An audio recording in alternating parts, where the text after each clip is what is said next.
Hello friends, कैसे हो? जी के 2020 यूट्यूब चैनल की एनसीईआरटी वीडियो सीरीज में आप सभी दोस्तों का हार्दिक स्वागत है।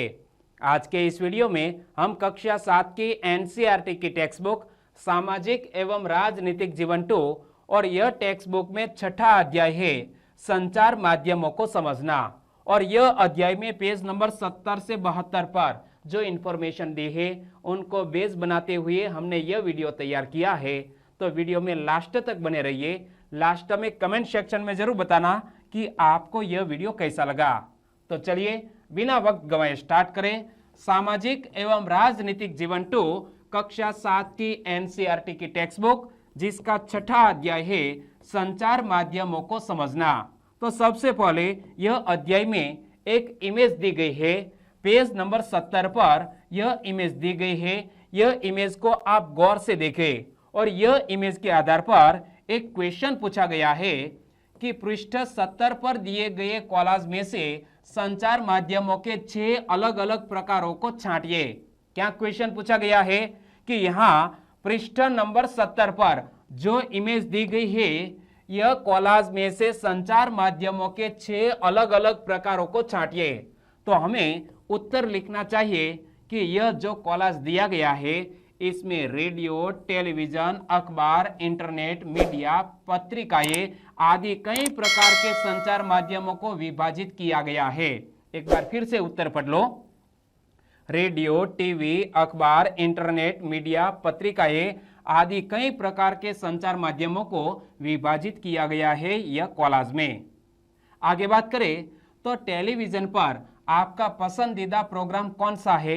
यह अध्याय के शुरुआत में कुछ क्वेश्चन रखे गए हैं और यह क्वेश्चन के जरिए आपको सोचने के लिए कहा गया है, या तो आपके पास जो इंफॉर्मेशन है यह इंफॉर्मेशन के आधार पर आपको अपने ही मन में सोचना है कि टेलीविजन पर आपका पसंदीदा प्रोग्राम कौन सा है। बताइए, आपका टेलीविजन पर पसंदीदा प्रोग्राम कौन सा है? रेडियो पर आपको क्या सुनना अच्छा लगता है? एफएम रेडियो सुनना अच्छा लगता है? प्रायः आप कौन से अखबार या पत्रिकाएं पढ़ते हैं? क्या द हिंदू? क्योंकि आपको सिविल सर्वेंट बनना है तो द हिंदू के आर्टिकल बहुत ही मायने रखते हैं। तो आपको कौन से अखबार पढ़ने चाहिए वो भी आपको सोच लेना चाहिए। ऐसा नहीं, बहुत से अखबार यह ऐसे भी है जो एग्जामिनेशन के लिए उपयोगी है, लेकिन ज्यादातर जो सिविल सर्वेंट बनते हैं वो द हिंदू ही पढ़ते हैं। क्या आप इंटरनेट पर सर्फिंग करते हैं?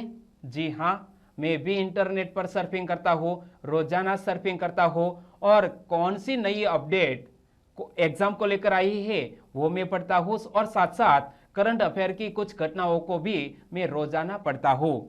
आपको उसमें सबसे उपयोगी क्या लगता है? तो आपको दोस्तों जो इंफॉर्मेशन आप पढ़ते हैं उनमें सबसे उपयोगी क्या लगता है वो भी आपको पता लगाना चाहिए, क्योंकि आप जो पढ़ रहे हैं वो आपके एग्जामिनेशन के लिए हेल्पफुल है या नहीं वो भी सोच लेना चाहिए। तो एक बार फिर से पढ़ लो कि टेलीविजन पर आपका पसंदीदा प्रोग्राम कौन सा है?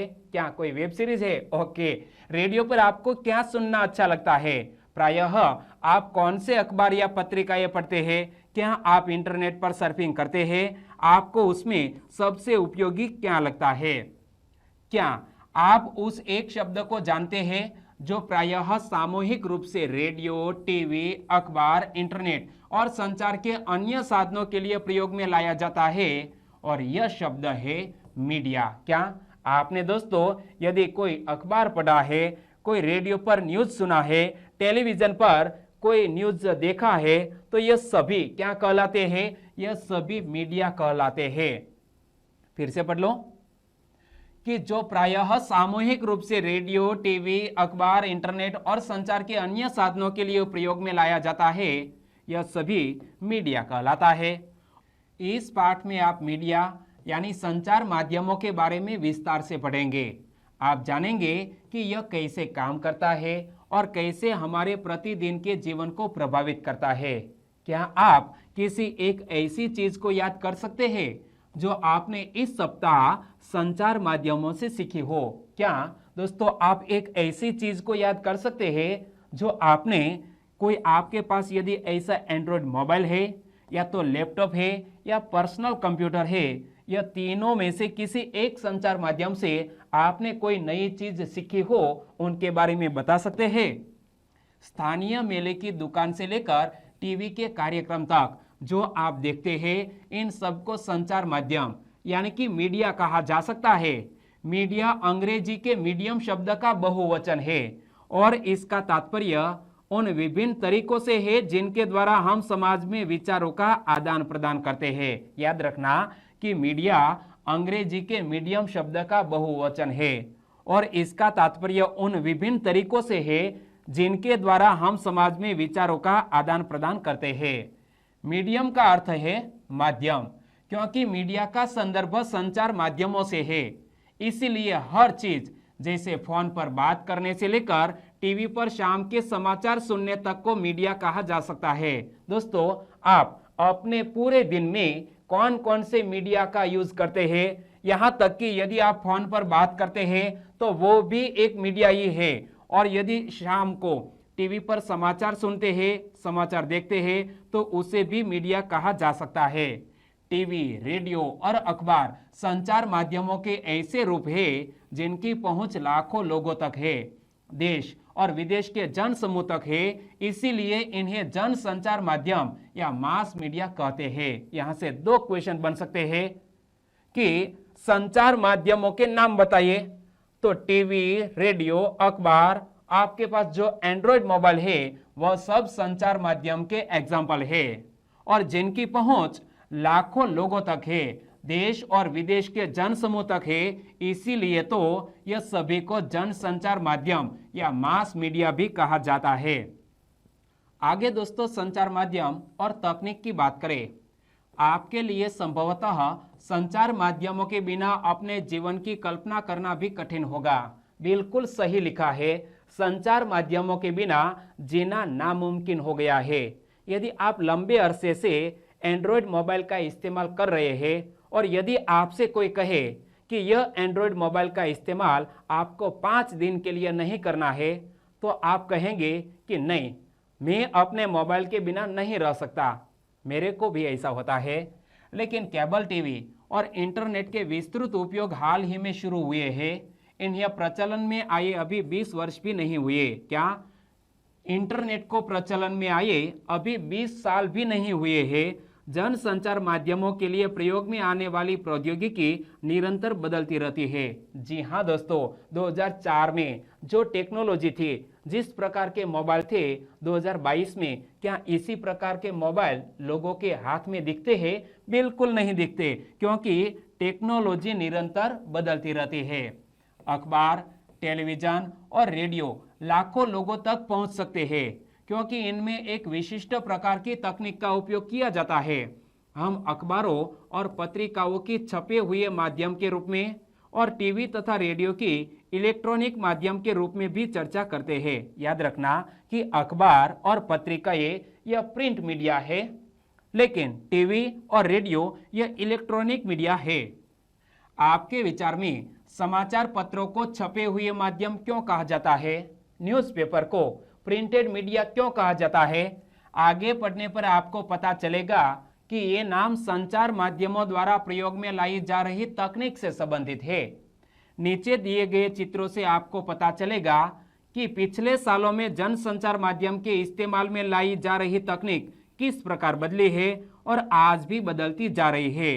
दोस्तों, पहले किस तरह छपाई की जाती थी और वर्तमान में किस तरह छपाई हो रही है, यहाँ एक एग्जाम्पल दिया गया है। आज से तकरीबन 500 साल पहले का यह एग्जाम्पल है कि एक चित्रकार की नज़र में बाइबल के पहले पन्ने की छपाई करते हुए गुटेनबर्ग को इमेज में आप देख सकते हैं, और वर्तमान में किसी एक पन्ने की छपाई करनी हो तो आप क्या करेंगे? यदि आपके पास स्कैनर है तो सबसे पहले पन्ने को स्कैन करेंगे और बाद में प्रिंट आउट ले लेंगे। तो पहले यह कैसे छपाई होती थी और वर्तमान में कैसे छपाई होती है, टेक्नोलॉजी बदलती रहती है। तकनीक तथा मशीनों को बदलकर अत्याधुनिक बनाने से संचार माध्यमों को अधिक लोगों तक पहुंचने में मदद मिलती है। इससे ध्वनि और चित्रों की गुणवत्ता में सुधार आता है, लेकिन तकनीक इससे भी अधिक कुछ करती है। इमेज में आप देख सकते हैं कि टेक्नोलॉजी में जैसे जैसे अपडेट आता जाता है तो पहले कुछ ऐसे रिजोल्यूशन वाली तस्वीर या फिल्म हम देखते थे और वर्तमान में हम HD और HD से भी ऊपर कुछ रिजल्ट सामने आ गए हैं HD प्लस।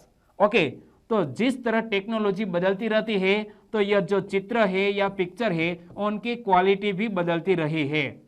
यह हमारे जीवन के बारे में सोचने के ढंग में परिवर्तन लाती है। उदाहरण के लिए आज हमारे लिए टेलीविजन के बिना जीवन की कल्पना करना कठिन है। टेलीविजन के कारण हम अपने आप को विश्व समाज का एक सदस्य समझने लगे हैं। याद रखना कि टेलीविजन के बिना जीवन की कल्पना करना कठिन है और टेलीविजन के कारण हम अपने आप को विश्व समाज का एक सदस्य समझने लगे हैं। टेलीविजन में प्रदर्शित चित्र सैटेलाइट और केबल के विस्तृत जाल के माध्यम से अत्यंत सुदूर क्षेत्रों तक पहुंच जाते हैं। हमारे भारत देश में सुदूर क्षेत्रों तक टीवी के माध्यम से सभी न्यूज पहुंच जाते हैं।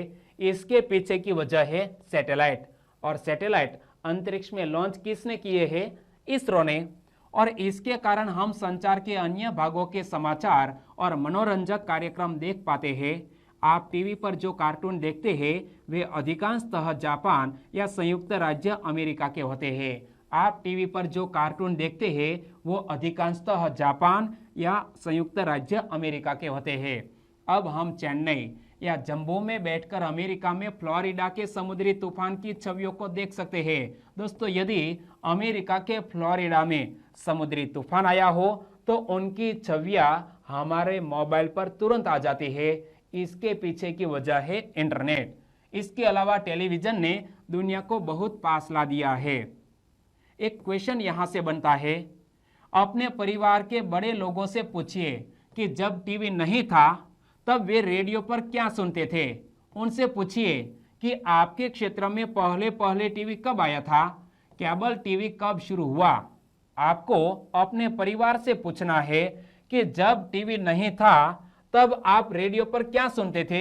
आप अपने पिताश्री से या माताजी से पूछ सकते हैं कि आपके क्षेत्र में पहले टीवी कब आया था, केबल टीवी कब शुरू हुआ था।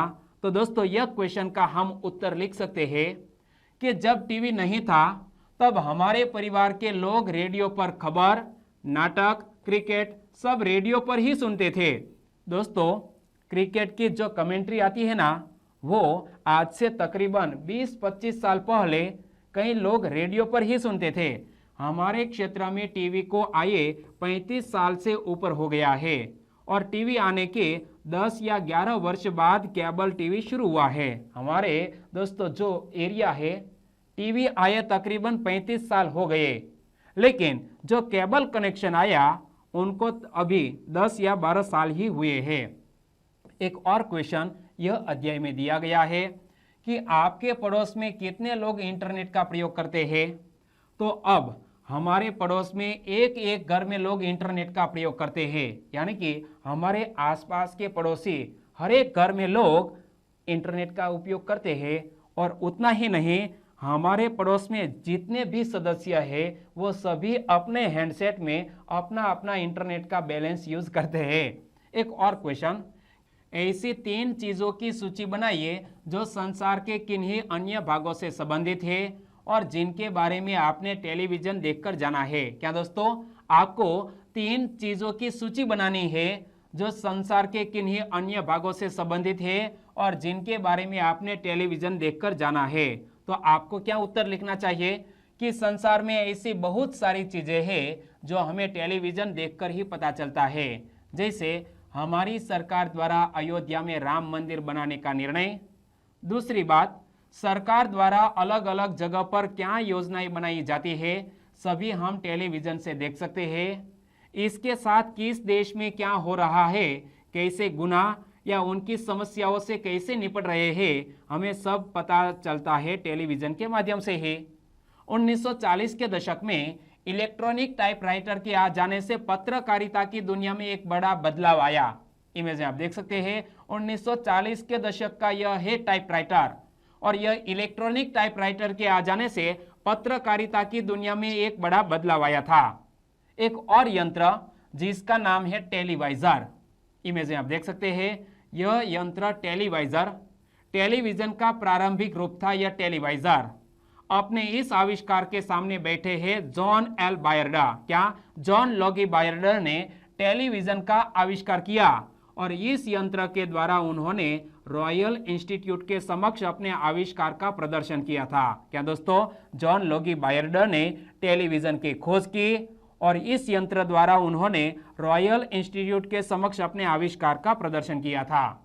एक और क्वेश्चन, अपने प्रिय टीवी कार्यक्रम के दौरान विज्ञापित होने वाली 3 चीजों की सूची बनाइए। तो हमें उत्तर लिखना चाहिए कि टीवी कार्यक्रम के दौरान विज्ञापित होने वाली चीजें हैं अनेक प्रकार के शैम्पू की एडवर्टाइज, बाइक, कार, खाने पीने की वस्तुएं आदि की एडवर्टाइज हमें दोस्तों देखने को मिलती है जब हम टीवी प्रोग्राम देखते हैं। और क्वेश्चन है कि एक समाचार पत्र लीजिए और उसमें दिए गए विज्ञापनों की संख्या गिनिए। आपको एक समाचार पत्र लेना है और समाचार पत्र में कितने विज्ञापन दिए गए हैं उनको काउंट करना है। कुछ लोग कहते हैं कि समाचार पत्रों में बहुत अधिक विज्ञापन होते हैं। क्या आप सोचते हैं कि यह बात सही है? यदि हाँ तो क्यों? तो इस क्वेश्चन का उत्तर हम लिख सकते हैं कि हाँ, यह बात सच है कि एक समाचार पत्र में बहुत विज्ञापन दिए होते हैं। सभी विज्ञापनों में अलग अलग जानकारी दी जाती है। नौकरी की जानकारी, सरकार द्वारा चलाई जाने वाली योजनाओं की जानकारी, चोरी चकारी, राशि की जानकारी आदि बहुत जानकारी होती है जिससे विज्ञापनों की संख्या बढ़ जाती है। एक समाचार पत्र में लगभग 300 से ज्यादा विज्ञापन होते हैं। क्या? एक समाचार पत्र में लगभग 300 से ज्यादा एडवर्टाइजमेंट होती है। तो यहाँ इस अध्याय के पहले भाग को खत्म करते हैं। अभी इसी अध्याय में हम आगे बात करेंगे। वीडियो वाकई में आपको अच्छा लगा है, हेल्पफुल लगा है तो आपके दोस्तों को फेसबुक, व्हाट्सएप या टेलीग्राम के जरिए शेयर करना मत भूलिएगा। बस छोटी सी उम्मीद के साथ वीडियो खत्म करते हैं। आप सभी को एक बार फिर से happy Janmashtami. Thank you so much. Good bye.